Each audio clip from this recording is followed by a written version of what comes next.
KTO Radio présente À haute voix, la lecture intégrale des œuvres spirituelles majeures. Aujourd'hui, Le chemin de perfection de Thérèse d'Avila.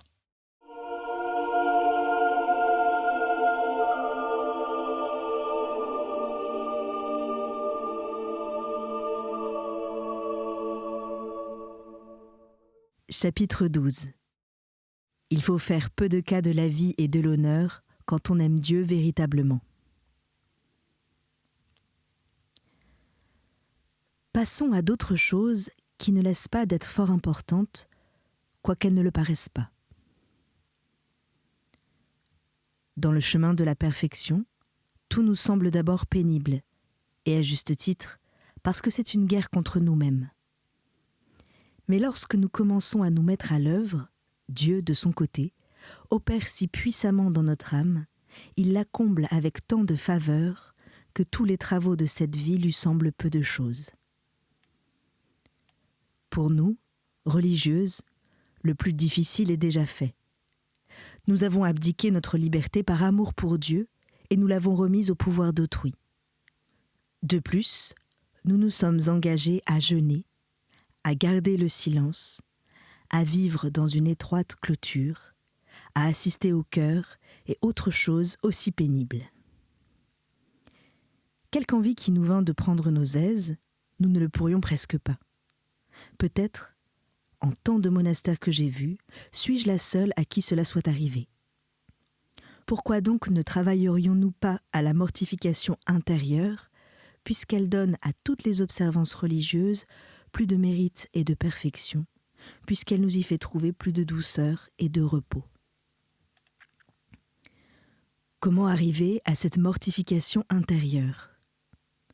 En nous accoutumant peu à peu à contrarier, même dans les petites choses, notre volonté et les désirs naturels, jusqu'à ce que nous ayons entièrement assujetti le corps à l'esprit. Tout, ou presque tout, je le répète, consiste à renoncer aux soins de nous-mêmes et de nos aises. Le moins que puisse offrir une âme qui a commencé à servir Dieu véritablement, c'est sa vie. N'a-t-elle pas déjà donné sa volonté ? Que craint-elle donc ? Est-il un religieux fervent ? Est-il un homme d'oraison qui, aspirant à jouir des faveurs de Dieu, tourne le dos à la mort, aux martyrs, au lieu de les désirer pour lui ? Or, c'est un long martyre, mes sœurs, que la vie d'un religieux, quand il veut être bon et des amis intimes de Dieu. Je dis un long martyre en comparaison de celui où l'on tranchait la tête d'un coup. Mais toute vie est courte. La vie est très courte, quelquefois.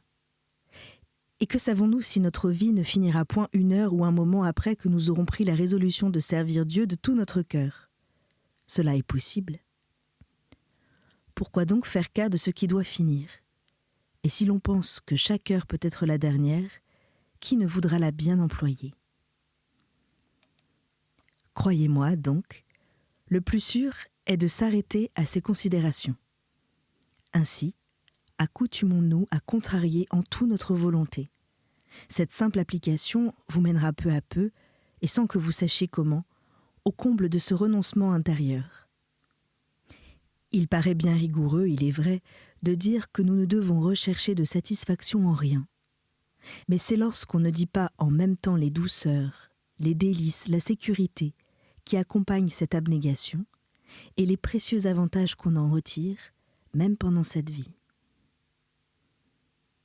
Comme dans ce monastère, vous vous exercez toutes à la mortification intérieure, le plus difficile est déjà fait. Vous vous excitez les unes les autres, vous vous entraidez et vous rivalisez de zèle à qui s'avancera plus loin dans la pratique de cette vertu. Il faut apporter un soin extrême à réprimer nos mouvements intérieurs, surtout en ce qui concerne les prééminences, Dieu nous préserve, je le lui demande au nom de sa passion, d'avoir jamais des pensées ou des paroles comme celle-ci. Je suis plus ancienne dans l'ordre que cette religieuse, je suis plus âgée que celle-ci, j'ai plus travaillé que celle-là, on traite une telle mieux que moi, Rejetez ces pensées dès qu'elles viennent. Car si vous vous y arrêtez, ou si vous les communiquez à d'autres, elles sont une peste et la cause de grande misère. Si jamais vous avez une prieure qui souffre, même tant soit peu, de pareilles choses, croyez que Dieu a permis son élection en punition de vos péchés et pour commencer votre perte. Priez instamment le ciel de venir à votre secours, car vous êtes en péril. Vous trouverez peut-être que j'insiste beaucoup sur ce point et que mon langage est sévère. Après tout, direz-vous, Dieu ne répand-il pas ses faveurs sur des âmes qui ne sont pas dans un si parfait détachement ? Cela arrive, je l'avoue, mais c'est lorsque, dans sa sagesse infinie, Dieu voit qu'une pareille conduite convient pour porter ces âmes à tout abandonner à cause de lui. Tout abandonner ne signifie pas ici entrer dans l'état religieux. On peut en être empêché. Et il n'est pas de lieu où une âme parfaite ne puisse vivre dans le détachement et l'humilité. Mais il en coûte assurément plus dans le monde, et c'est un grand secours que la vie régulière. Croyez-moi, la préoccupation de l'estime et des biens temporels peuvent exister dans les monastères comme ailleurs. Si les occasions en sont moins fréquentes, la faute est aussi plus grande. Et des religieuses auront beau compter alors de longues années d'oraison, ou pour mieux dire de spéculation, car enfin la parfaite oraison corrige ces mauvaises habitudes, elles ne feront jamais de grands progrès et ne parviendront pas à jouir du véritable fruit de l'oraison. Voyez donc, mes filles, si vous pouvez négliger ces moyens de perfection, quand vous n'êtes ici que pour devenir parfaite. Au reste, vous n'en serez pas plus honorées, et vous perdrez au lieu de gagner. Déshonneur et perte vont ici de compagnie. Que chacune de vous examine ce qu'elle a d'humilité, et elle verra les progrès qu'elle a faits dans la vie spirituelle.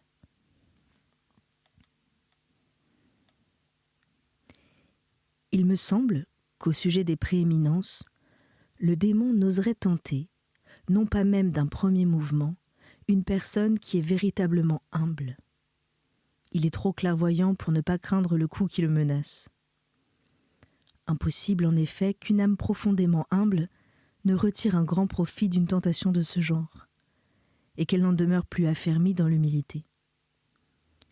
Cette âme va naturellement jeter un regard sur sa vie précédente et comparer ce qu'elle a fait pour Dieu avec ce qu'elle lui doit. Elle admirera le prodige d'un abaissement qui l'a rapproché de nous pour nous donner l'exemple de l'humilité. Enfin, elle considérera ses péchés et le lieu où elle méritait d'être en punition de tant d'offenses.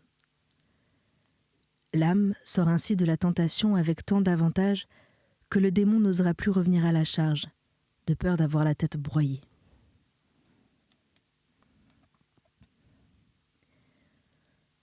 Voici un avis que je vous prie de ne pas oublier.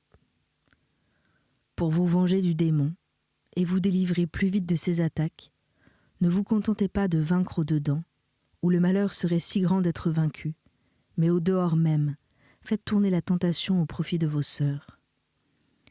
Ainsi, dès que vous serez tenté, priez la supérieure de vous commander quelque office bas, ou bien, sans recourir à elle, livrez-vous-y de votre mieux. Et dans cet exercice, appliquez-vous de préférence à vaincre votre volonté dans les choses qui répugnent, et que Dieu ne manquera pas de vous signaler. De cette manière, la tentation durera peu.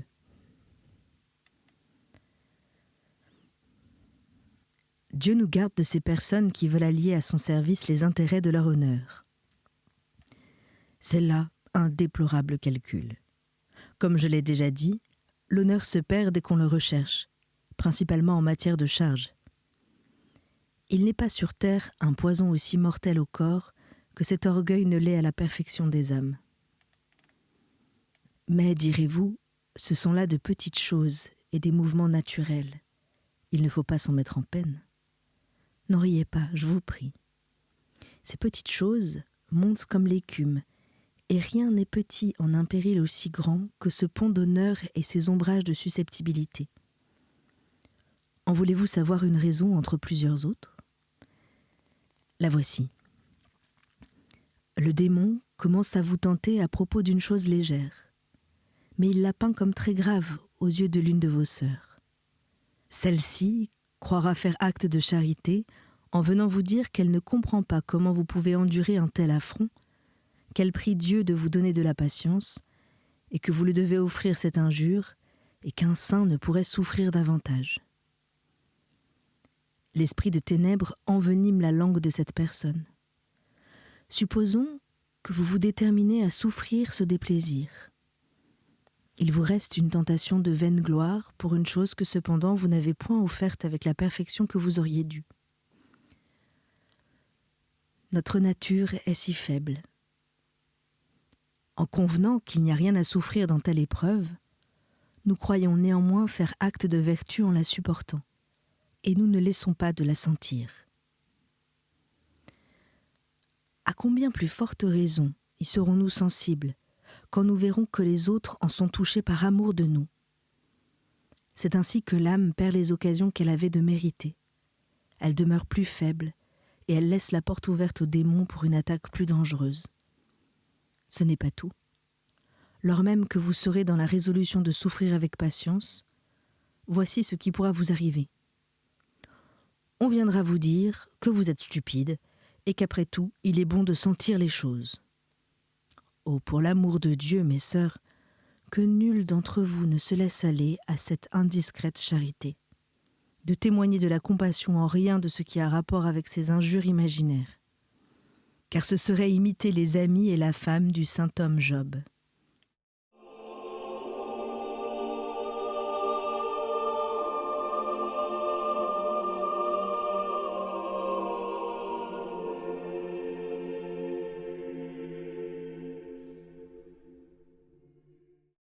Chapitre 13.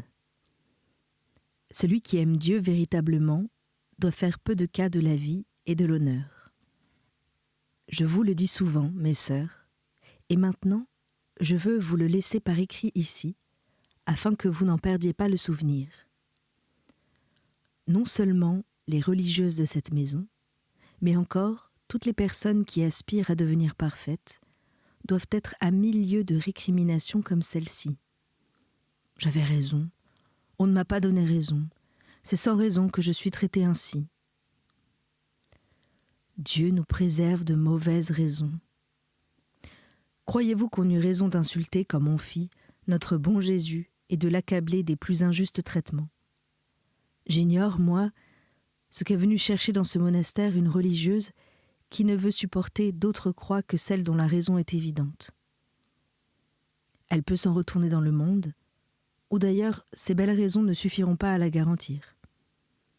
Et pouvez-vous donc recevoir de si rudes coups que vous n'en ayez mérité de plus rudes encore? Dès lors, quelle raison avez-vous de vous plaindre? Je déclare, moi, que je n'en vois aucune. Donnons, je le veux, un libre cours à nos plaintes. Lorsqu'on nous rend quelque honneur, qu'on nous traite bien, ou qu'on nous prodigue des soins délicats, car c'est contre toute raison que l'on agit de la sorte envers nous, en cette vie. Quant à ces torts qu'on nous fait, on les appelle torts, mais ils ne méritent pas ce nom. Nous n'avons vraiment rien à dire. Ou nous sommes épouses d'un grand roi, ou nous ne le sommes pas. Si nous le sommes, pensons qu'une femme honnête partage les affronts faits à son mari. En est-il une qui ne s'y croit obligée, même à contre-cœur? Non. Honneur et affront, tout leur est commun. Prétendre donc régner et jouir avec notre époux, sans partager ses travaux et ses opprobres, serait de la folie. Dieu nous préserve d'une prétention si insensée, mais au contraire, que celle d'entre nous qui croira être la moins considérée se tienne pour la plus heureuse. Et elle le sera véritablement, si elle supporte ce mépris comme elle le doit, car elle ne saurait manquer d'être honorée en cette vie et en l'autre. Veuillez m'en croire sur ce point. Mais que dis-je? Et quelle n'est pas ma folie de vous demander d'ajouter foi à mes paroles, quand la sagesse incréée a elle-même prononcé là-dessus.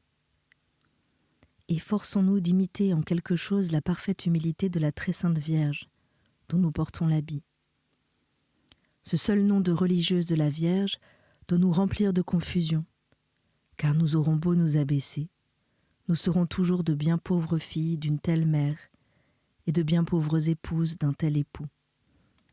Si l'on ne travaille activement à déraciner ces imperfections dont j'ai parlé, ce qui paraît aujourd'hui n'être rien deviendra peut-être demain un péché véniel et si dangereux que si on le néglige, il sera suivi de beaucoup d'autres. C'est là une chose très pernicieuse dans les communautés. Combien ne doivent donc point veiller sur elles-mêmes les religieuses sujettes à ces défauts, afin de ne pas nuire à celles qui travaillent à leur faire du bien et à les édifier par leurs bons exemples. Si nous comprenions quel grand mal c'est de laisser introduire une mauvaise coutume, nous aimerions mieux mourir que d'en être cause. Après tout, ce ne serait que la mort du corps, mais les pertes que subissent les âmes ont des suites qui se continuent sans fin. En effet, de nouvelles religieuses remplaçant toujours celles qui meurent, il pourra se faire qu'elles se portent plutôt à suivre une mauvaise coutume introduite par nous, qu'à imiter plusieurs vertus qu'elles verront dans leurs sœurs. Pour la mauvaise coutume, le démon ne la laisse point périr. Les vertus, il suffit de la faiblesse de notre nature pour nous les faire perdre.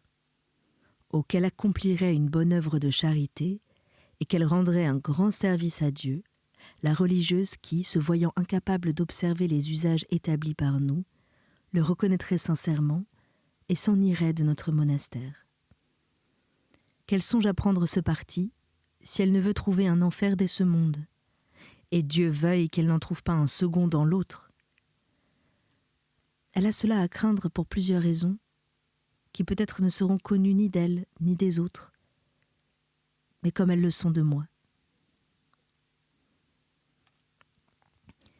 Veuillez, mes filles, me croire sur ce point, sinon le temps se chargera de vous montrer la vérité de ce que j'avance. Notre but, ici, n'est pas seulement de vivre en religieuse, mais aussi en solitaire, par conséquent de nous détacher de toutes les créatures. Aussi voyons-nous que notre Seigneur fait particulièrement cette grâce à celle qu'il a choisie pour cette maison. Et si ce détachement n'a pas encore atteint toute sa perfection, il est manifeste qu'elles y tendent. Témoin leur joie, leur allégresse à la pensée qu'elles n'auront plus à s'occuper des choses du siècle. Témoin leur délice qu'elles goûtent dans tous les exercices de la vie religieuse.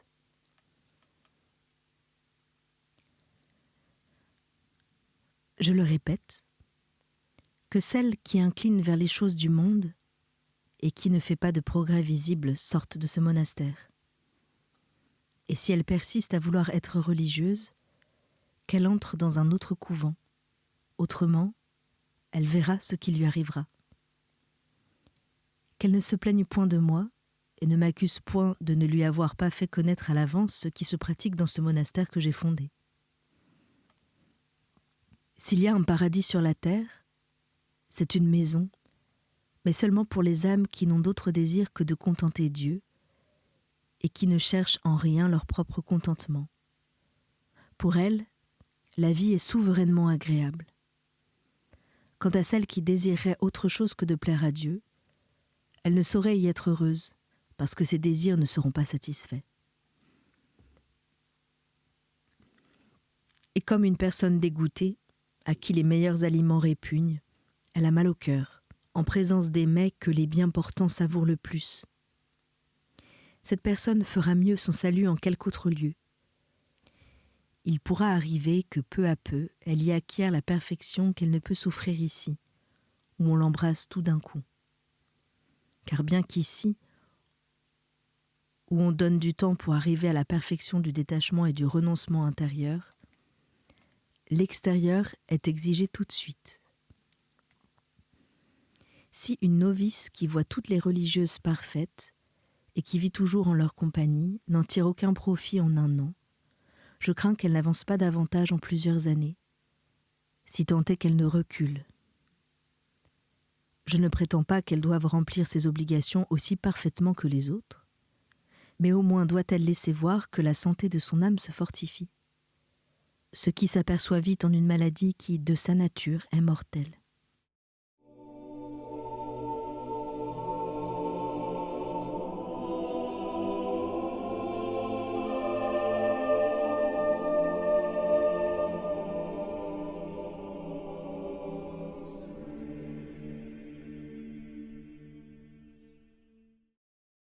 Chapitre 14. Combien il est important de ne point admettre à la profession les personnes qui n'ont point les qualités nécessaires. Dieu, je n'en doute pas, favorise beaucoup les âmes fermement déterminées à lui appartenir. Voilà pourquoi, quand une personne veut entrer chez nous, il faut examiner le désir qui l'amène.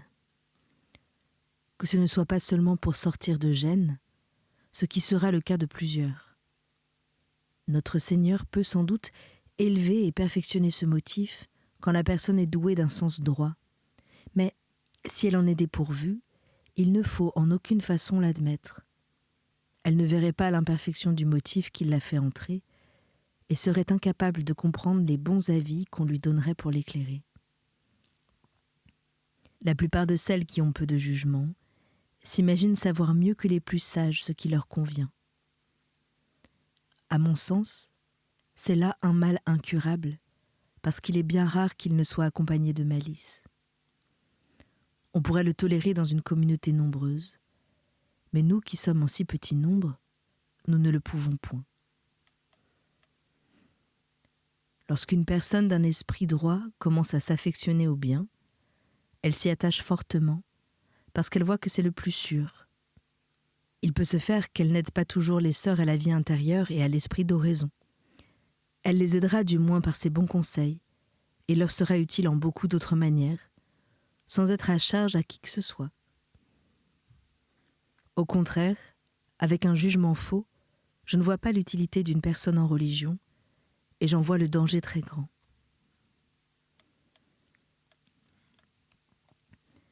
Ce manque de sens ne se découvre pas de prime abord, car il y a des personnes qui parlent bien, mais qui sont sottes, d'autres qui parlent peu et assez mal, mais dont l'esprit est très ouvert, d'autres enfin qui sont des saintes simplicités, très ignorantes des affaires et des manières du monde, mais savantes dans la manière de traiter avec Dieu.